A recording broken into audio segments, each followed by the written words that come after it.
Yeah, I like how you have it set up at your shop, kind of like those screens. That's pretty cool. Yeah, it's a nice setup. All right, now Can you be in there in winter? Like it gets snowy up there, right? Yeah. Dang. Yeah, my shop's all fully insulated, heated. Oh, okay, gotcha. Yeah, the shops here that are outdoors, when it's raining, they're hating life, and in the summertime, they're hating life. You know, because most of the time it's pretty good, but. So I just kind of wanted to look. Okay, so SPY 7 a.m. today. I'm gonna. See my screen. Yeah. All right. Wait, mine's not up. All right. Oh, I don't know. I'm not looking at yours. I'm looking at mine. Okay, we're both up. Who cares? Yes, yours is up also. Okay, so I said in voice a couple times the 7 a.m. thing. So I just want to look at 7 a.m. You know, data or not. I mean, look at that, 7 a.m. Are you on the hourly chart? No, I'm on like the 3-minute. Let me go to the hourly. Well, let me go to. What time frame you want to look at? I'll go to the 5. 5 minute?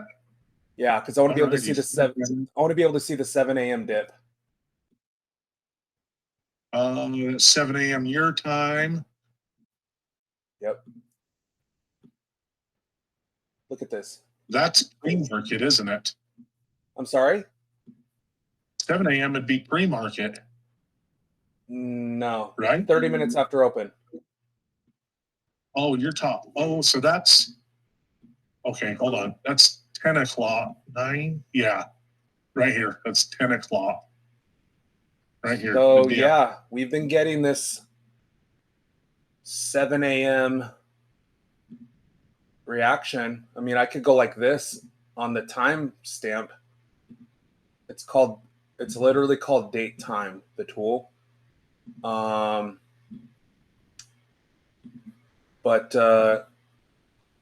you know, we were fading a couple times, and I was like, I'm gonna wait for data, because was it Monday or Friday? I think it was Friday. I didn't wait for data. It was, you know, chopped or whatever. 7 a.m. Like I said, doesn't matter if there's data, because I don't want someone to be like, there's no data tomorrow. There was no data Friday. We still had the 7 a.m. move. This is 7 a.m. every day so far. Look at Monday right here. What did I say Monday morning too, by the way? I said it's going to open and take a dump, and then it'll recover. Yeah. What did it do? Opened right here, got up, took a dump, and made at 10 o'clock. There's your 10 o'clock candle on Monday. Right there. Started to recover. They sold it all the way down, 585, and bought it back up. Yeah. And it just climbed all day. Yeah. Well, it was Tuesday morning. Look at the main chat. Look at the main chat real quick.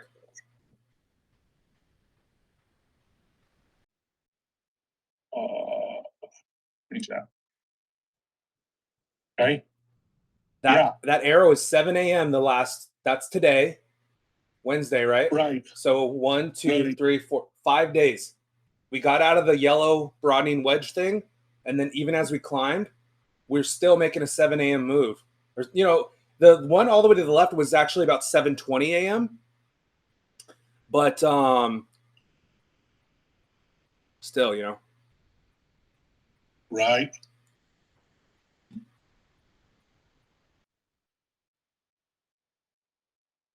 Yeah, right here, this. Yeah, dumps 10 o'clock, buys it back up, 10:05. And then it just sat there all day. Yeah. It hit that 597.80, and it sat, and it, I mean, really, look at where we are. Look at that range today. There is no range today. It just consolidated all day long. Yeah. Well, even if you caught moves like you have said a few times too, what is the R&R on a move, you know, 3 hours later, unless you're catching a nice top?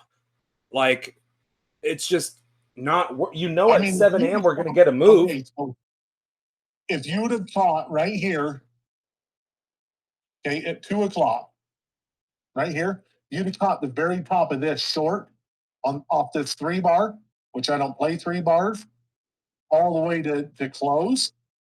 You know, that is 598 to 595.98.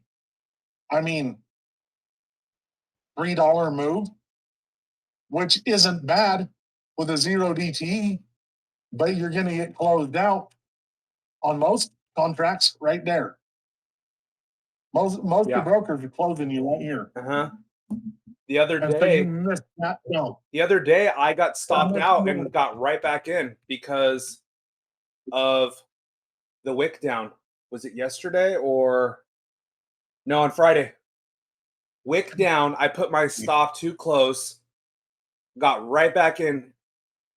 Basically a 3-bar play. You said you don't play that, but I mean, I'll play a 3-bar play over like pre-market high and stuff, but I want more. I struggle with playing the SPY. I know the levels. I can watch the levels. I just struggle with the SPY, man. I don't know what it is. Every now and again, I'll catch a good move on it, but most of the time, I just don't. So this was my stop loss. I'll put it in Maine. I got stopped out, and when we closed above it, I got right back in.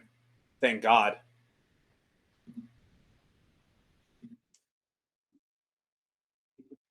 So right here, you know, this 595.50, this is actually going to be a pretty strong level. Right in here, 594.30. This will be pretty strong. The next level down will be even stronger at 593. So unless we get a major flush back to it looks like a VOMI though, man. That's my issue. It looks like a VOMI. You know, we could get this higher high, and then the swing high on the left. You know, we have to come lower and then higher, like come to that 591. That in my perfect world. This is what I seen earlier today. Is this double top? Yeah. I drew it up and threw it in main chat. Yep. I drew this out and threw it in main chat, and I said this is going to drop into 595. Mm-hmm. Yeah, good eye. If there would have been more time, it would have fallen, I think, down into this area right here. Yeah. I think that's where it would have fallen to, and that's about where we're at tonight. I didn't even notice that till just now. That's where we're at tonight, is right here. So don't be surprised if we don't flush down into here tomorrow and try and take out these lows right here at this level. I wouldn't be surprised if tomorrow morning we don't get a flush and then a buyback. Any flush down is just profit taking. There's going to be profit taking because we've moved all the way back up into the upper 500s, realistically. Yeah. And that's my thoughts. We're going to get a little bit of a pullback. You have to expect that. Yeah, and I wouldn't be shocked, like I said, to get 591. I would not be shocked at all. Like, that being said, if your MFI and RSI hit the midpoint, that's only going to happen at, 593-ish. 591 is going to be even lower, like too low. Yeah. I would start looking for support in, 593.50. Look at that dotted line over there. Look at that support area right there. Yeah. You got 1, 2, 3, 4, 5, 6, 7, 8 touches. That's a support resistance flip zone. 593.50. I don't foresee us flushing under that. I really don't. I mean, if it does, That's going to be like a long squeeze, I guess is what you'd call that. Because that would be your, 591.80 would be your next major support area. Yeah, and there's really no catalyst for a flush other than technical, the double top. Right. And that's all it The is. Trump rhetoric is lost its buzz. There's no more, Trump said this, unless it's new news. The tariff stuff, the generic tariff stuff, the market is ignoring now. And here's what I'm seeing is you've kind of got a shoulder, here or here or here, and a head and a shoulder, and here was a neckline. Here, Yeah. And look at actually here. Look at here's your neckline. The rising wedge from the 23rd to where we're at now. Put a trend line, and then basically the two tops put a trend line. We're almost done forming that. Yeah. So that's on the hourly. Yep. So let me go to the hourly.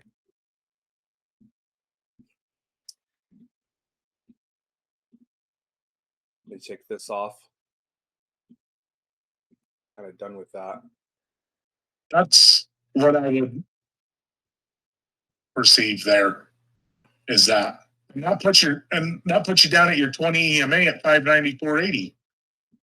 Where I thought maybe we'd come down to is retest the top of this right here. Maybe.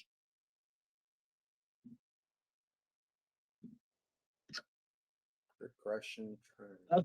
That's kind of my thoughts on it. Is retest in this area here. But like I said, I don't play the SPY enough. I mean, I can chart it. But even if, in the morning, we bounce off, 595.17 or 595 flat.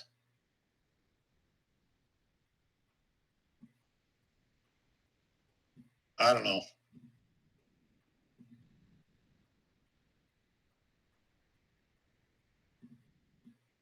Yeah, and a couple of the days I've had like, oh, this trend line's breaking out, or we're opening above this trend line. It's kind of obvious what's going to happen. I'm like, if we bounce at 7 a.m., I am in calls heavy. But when we're in no man's land, I can't do that. I need a couple days to show me what's going to happen. I'll put this in the main chat here, but this is not a strong pattern because we only have 2 touches on this trend line. You need 3 to really make it. It's penciled in with 2 touches, and I have it confirmed as a trend line with 3. So, yeah. And I always seeing that as well. I always leave this chart on the 65-minute. Just that's my layout. Ooh, I like that. That one looks better. Go back to what you just did. This is the ticket. Yes. That's what I have. I'm gonna change mine. There we go. That is respecting it in the middle of your screen, like the 28th or whatever. Yep, right there. So that's the 21st. You got a touch there, a touch there, a touch there, a touch there, a touch there. And then all this here. I like this a lot. This gives a lot. That's what I see. This gives a lot of insight. That's really good.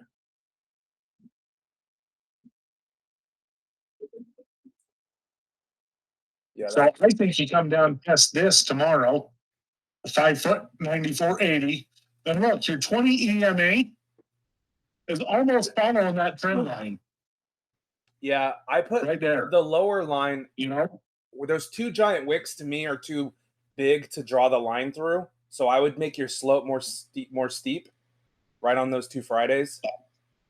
Yeah, I would do that, or on the candle body, either the wicks or the body. And it's really a zone. You either bounce off the trend line as a zone or you don't. Because what happened on the hourly? For 45 minutes, That's what I'm saying, though. For 45 minutes or 50 minutes, 30 minutes, it was underneath the line. It creates the wick because of the buying pressure there. So if we get a wick here, overnight or whatever, or it says Friday. Oh, no, sorry. Right there. Even if it's now 2 to 20, Exactly. which is 594.83. Okay. That's a strong level. Yep. You could wick Right the there, the 29th of May. Yeah. That's in the middle of your screen. You could wick all the way to that, 592.90, and create a rocket. There's nothing that says you can't have a candle that does that. Yeah, you could have one come over here. That's right, 593.80. Yep. And then we come You back really up. trip. Mm-hmm. I mean, it's been by the dip. It's going to be. It's just a matter of where's the dip and all that. Where's the dip and where's the volume going to come back in? Yeah, exactly. And then if your MFI curls up, and if the RSI crosses over, because look what happened early June on those big wicks. The RSI went right back over. You know what I mean? Like, yep, it did. We're still in an uptrend. We're still in a bull market. Yep. At the end of the day, we're still in a bull market. And we got to think there's 500 stocks driving this. So, let's look at our, look at our sectors today. That explains the choppiness right there. Yep. I always 2%. keep a sector list Crap. on the side From 2% to up 0.4 at the top, and energy is down 2%. Holy crap! And XLU, jeez. Yeah, utilities is down almost 2%, 1.75. I mean, having all these, will really help you see you stupid piece of shit. What the S&P is going to do. Right. If these are all green, obviously you're moving up. They're all red, obviously you're moving down. You have a very mixed bag here. Uh-huh. And when they're not starting to turn, they'll go from red to green. If none of them are doing that, it looks like Christmas lights. It's a mixed bag. Then, get out of calls. That the sectors aren't starting to get bullish. Somebody just replied in Maine, been watching something similar. Does it come right at 600? Where likely tons of resistance? Probably. But let me look at your chart there, Ellie. So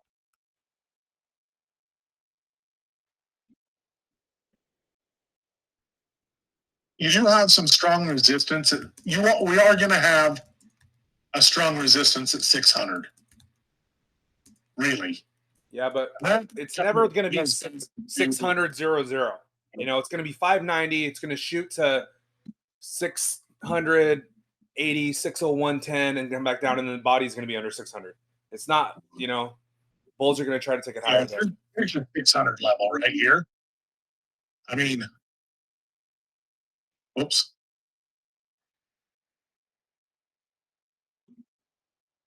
Yeah, we have some. It's not like there's so much resistance there it can't get through it. I see where you're going to go up into the 600 or just break over 600, and then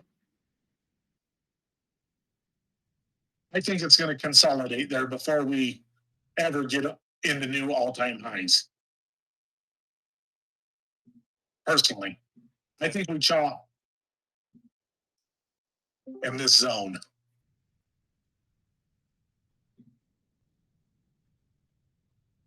Yeah, I mean, Justin, right there. But Justin, the last time we were there, February, we overshot it and came down. That's why I think we overshoot again, get even higher down, or we could reject it too.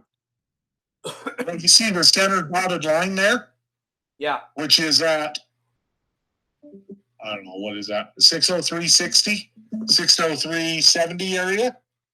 That I think will shoot over into 603.80, and then we come back down. That box right there though, from 599.36 to 607.80, that's going to be a liquidity zone. That's where we are going to get into and stop and fall down. And we get into it and stop, I think we fall down. And I think we hit our head here a few times before we get through it, and then we test the top of it.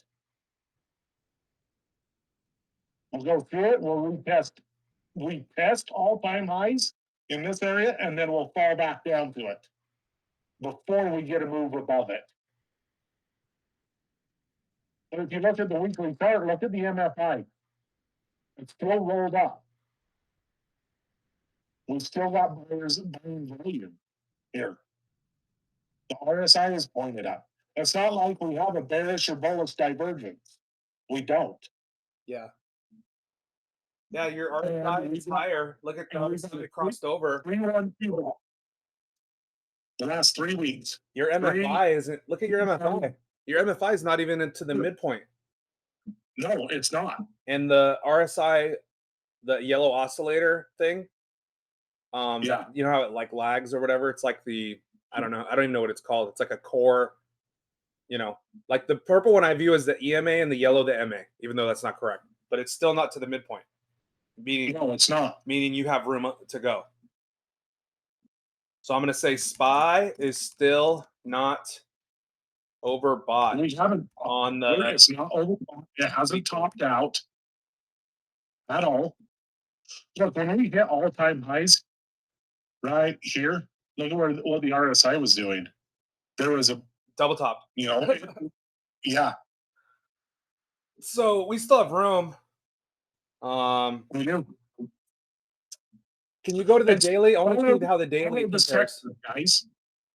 If you don't like playing the sky, you know, if you're bullish, find a bullish sector and go find a stock in that sector. If you're bearish, find a bearish sector and go find a stock in that sector to play. I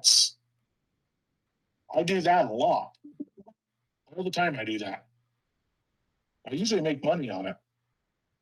Usually. I'm gonna jump out of here for a second and go meta. I'll pull up a meta chart. Go 15 minutes. Show you the trade I took today. Oh, meta was amazing.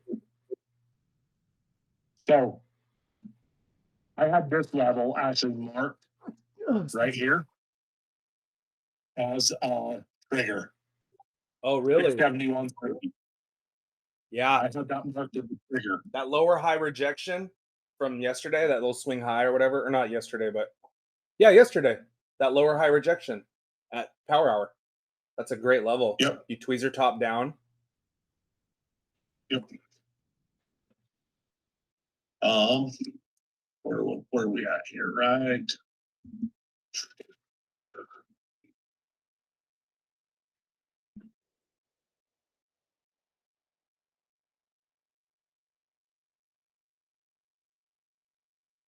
Oh, let's see.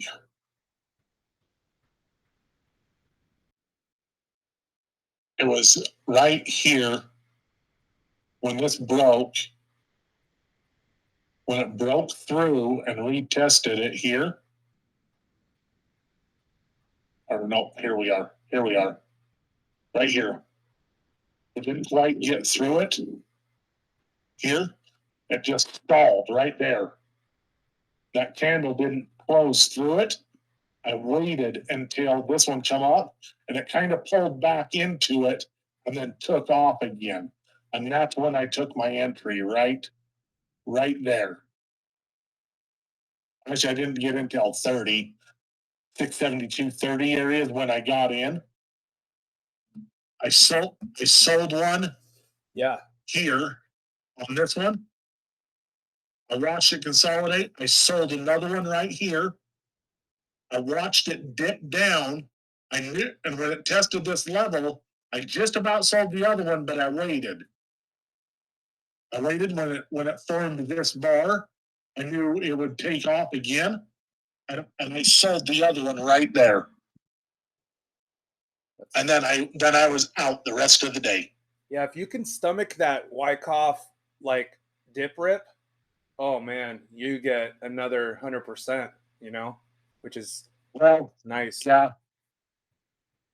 And that was my meta trade today. Was breaking this level right here. See, and you have confidence on Meta. You're always talking about Meta, Apple. Well, I just pay attention to their tickers. I kind of know their price action. And it doesn't matter whether you know the price action or not. A level is a level is a level. Yeah, but A support level is a support level, resistance level is a resistance well, level. like it's still a level on like a Monday or a Friday. Like that, I have a thick line on it because I know that's a strong level. When that goes through there with momentum, that bitch is on the move. And look at what the RSI was doing here. It was moving. The money flow was pointed up. We had good volume. Here's the daily. I didn't move the trend line at all on the daily here. I just put it in main. So on the 65-minute, you cut into that one daily. Yeah. But that's what I'm saying, though. On Meta, like how a ticker reacts to levels.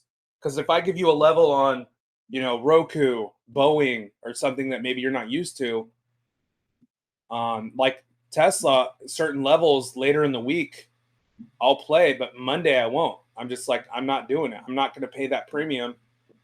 But we just move more on Fridays and stuff with Tesla. Thursdays, Fridays, Tesla is a shit box at the moment. Oops. I'm not real sure what. It's almost like a cup and handle here with that 360 resistance. We've got our resistance right here. Right in that area. You've got a pretty strong resistance. And until we can get through that, Yeah. Yep. Candle close. Exactly. And my hands are too shaky. But look at December. You flagged over this in December. We got under it, March, the second try down. Now it's kind of like December because levels are different on the way up versus the way down. On the way down, you're pounding on the floor, right?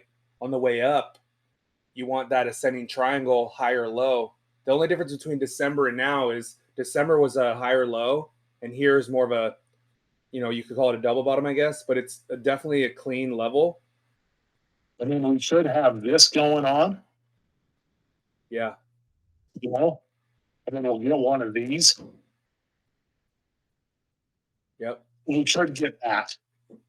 And me and you said this morning when I called you, we said I wouldn't be shocked to get high 280s to 302, 288 to 302 area. Yeah, and I hit that at 300. And I just freehanded that by looking at it. Damn, I'm not too bad at this. But look, there's a level right there too. $300.30. There's one of your levels. I wouldn't be surprised to go down and hit that.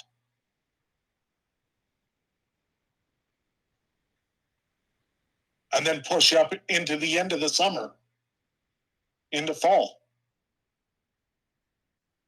That's a very real cup and handle pattern there.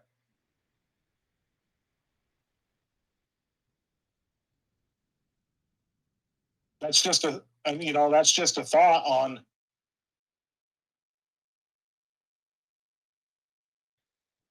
that.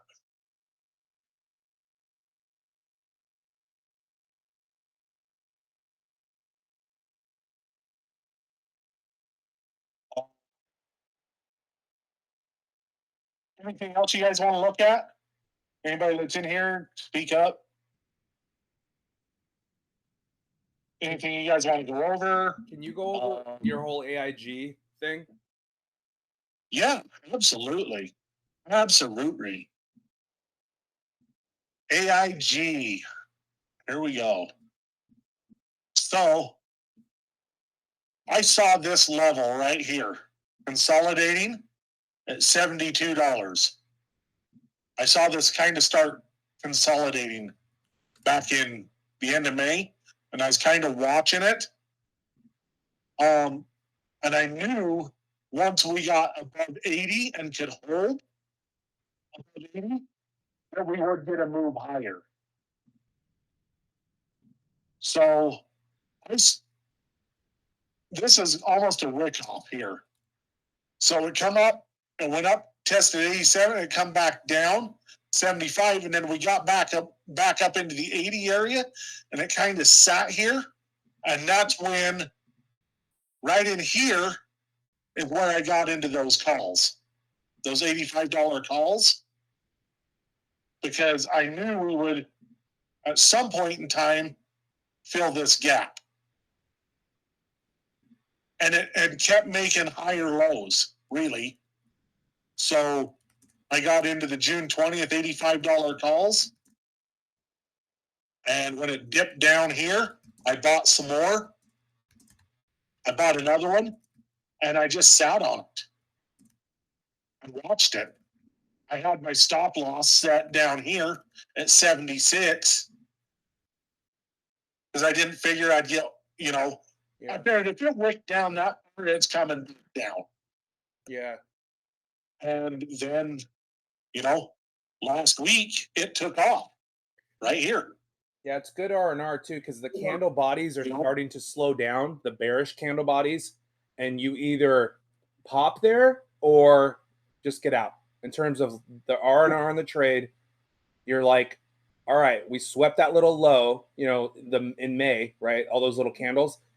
Get a little lower, you bounce up higher, or you're out right away, and that was pretty cool. Now we're using this 8460 as support. Now this resistance that was 8450 area is now being tested as support. So I'm just kind of waiting for it to come back and test the 9 one more time here, and I may get back in calls.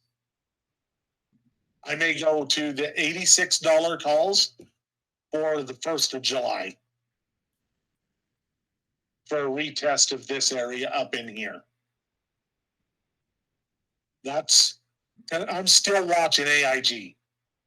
I'm still watching my money flow, the money flow on it, everything. It kind of dipped down, but it's starting to flatten out again. It's catching support right here. So I'm still watching. That's why it's still on my watch list. I do believe it comes down and it tests the 9 again. And I may, I don't think I'll wait for the 9 and VWAP to cross. But as long as the 9 is staying above the 20, even on a daily, it's still pretty bullish. Yeah. These are the setups I hate the most because of the rising type of price action, and I feel like it's going to drop on me. It's so slow. It's so slow. I mean, yeah, today there was 300. The volume was 369 million. Last Friday when it got the big move, look at the volume. It was double the volume. Almost 8 million in volume. Yeah. So I don't know. It's still just one I'm watching. Let's go, huh?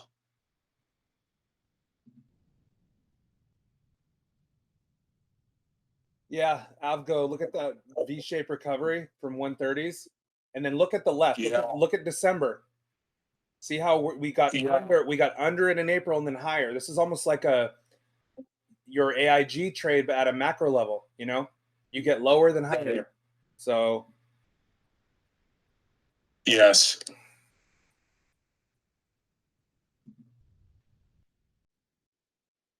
That's how overbought this thing is on the daily.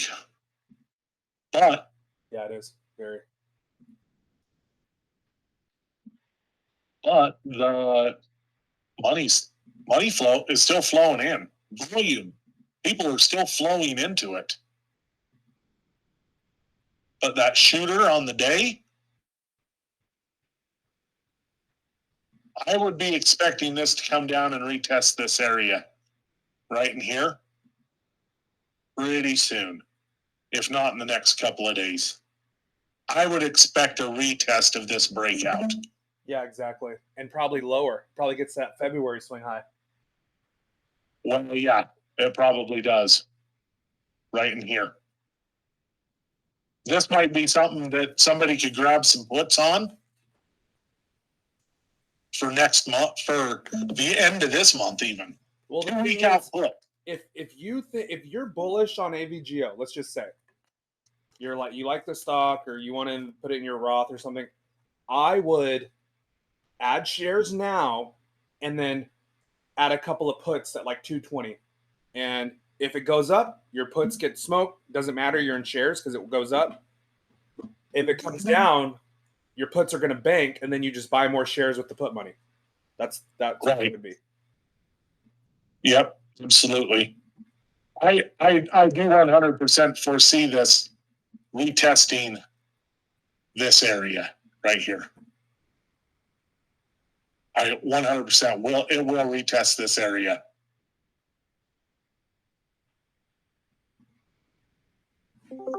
Yeah. Anytime it gets that far up off the 9, like that, like it is here, when it gets that far up off the 9, it's not very long. It comes back and retests at least 9. Exactly. Unless it retests your breakout at 245. Yeah. Depending on if the SPY is weak, a little bit weak tomorrow, that might be a good play. That might be a good in and out in the morning day trade, especially as overbought as it is here, especially as hard as the RSI is. Look at last time the RSI was that hot. Look at what it did. It flushed, and you're almost at exact same spot. Just a thought there. And it actually gapped down that next day.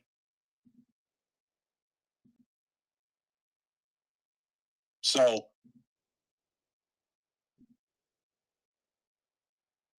that's what I see on AVGO. Palantir is almost a no-go until it decides what it's going to do for sure.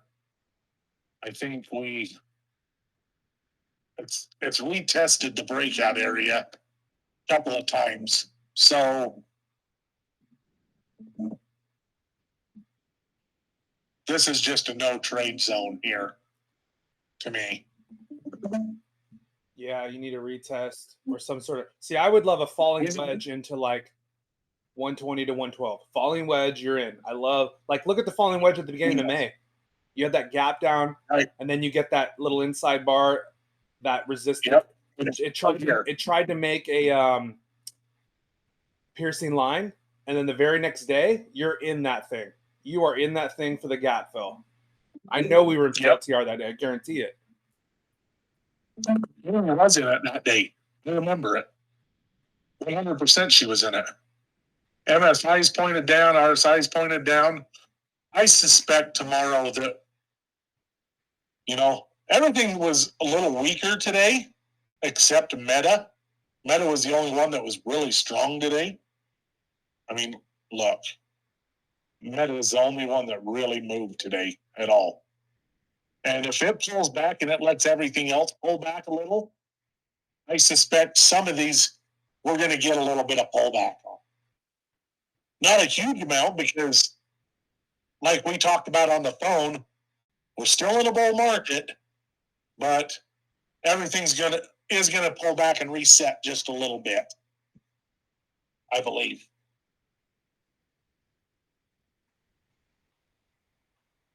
Hello. Hi there. Okay, guys, I got to jump on. I got somebody here again. No problem. Thanks, Justin. Awesome study session. I will see you all in the morning, All right, brother. and we'll find something else awesome. Thanks, man. Appreciate it. Okay, have a good night, guys.